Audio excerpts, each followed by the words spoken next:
ఈరోజు సమీక్ష సమావేశం నిర్వహించడం జరిగింది. ప్రధానంగా ముఖ్య శాఖలు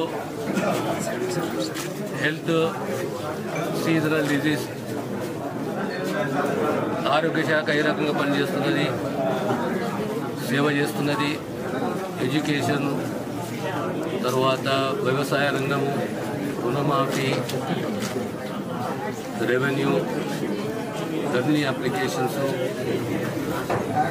ఆ తర్వాత R&B, పంచాయతీరాజ్, ఇవన్నీ శాఖలపైన సుమారు 3 గంటల రివ్యూ, 2.5-3 గంటల రివ్యూ.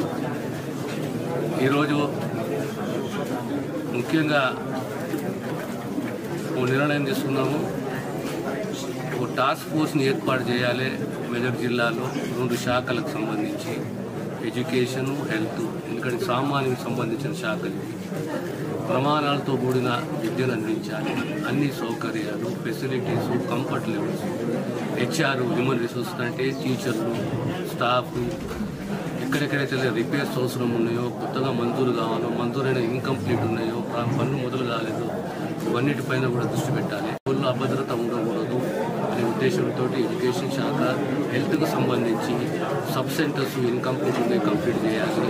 అదే రకంగా కొత్తగా ఈ మండలి ఏర్పాటైనవి, కొత్తగా మండలి ఏర్పాటైన మండలాలలో PSCకి మంజూరు చేయాలి. 2వ అంశం. అప్గ్రేడేషన్ అనేది 3వ అంశం. తర్వాత ఇక్కడైతే బెడ్ల సంఖ్య పెంచాలో, నర్సాపూరే కానీ మెదకే కానీ ఇక్కడ బెడ్ల సంఖ్య పెంచాలని చెప్పేసి, తర్వాత మన హైవే ఇది ఢిల్లీ హైదరాబాద్ హైవేలో తూప్రాని కానీ ఆ హైవే పైన ఒక ట్రామా సెంటర్ను కూడా ఏర్పాటు చేయాలి. అంటే ఎమర్జెన్సీ డిపార్ట్మెంటు, అంబులెన్స్ సహా ఏర్పాటు చేయాలని చెప్పి ప్రభుత్వం పాలసీ నిర్ణయం తీసుకున్నది. ఈ రకంగా ముఖ్యంగా రెవెన్యూకు సంబంధించి ఇలాంటి ఎన్ని దరఖాస్తులు వచ్చినాయి, ఎన్ని దరఖాస్తులు మనం అడ్రస్ చేసినాం, ఎన్ని పెండింగ్ ఉన్నాయి అనేది దానిపైన కూడా ఒక సమీక్ష జరిగింది. కొన్ని కారణాల వల్ల కొన్ని అప్లికేషన్లు సంపూర్ణంగా సమాచారం లేని వల్ల దాన్ని కూడా అడ్రస్ చేసి ఇవన్నీ కూడా రాబోయే కాలంలో కంప్లీట్ చేయాలి అని చెప్పి ఆదేశాలు జారీ చేయాలి. ధన్యవాదాలు సార్. మెడికల్ కాలేజీకి సంబంధించి మేము అప్పీల్కు పోయాము. బిల్డింగ్ రెడీ ఉంది, ఎక్విప్మెంట్ రెడీ ఉంది, ఫర్నిచర్ రెడీ ఉంది. అప్పీల్కి పోయాము. We're hopeful that will definitely get the medical college for Medak.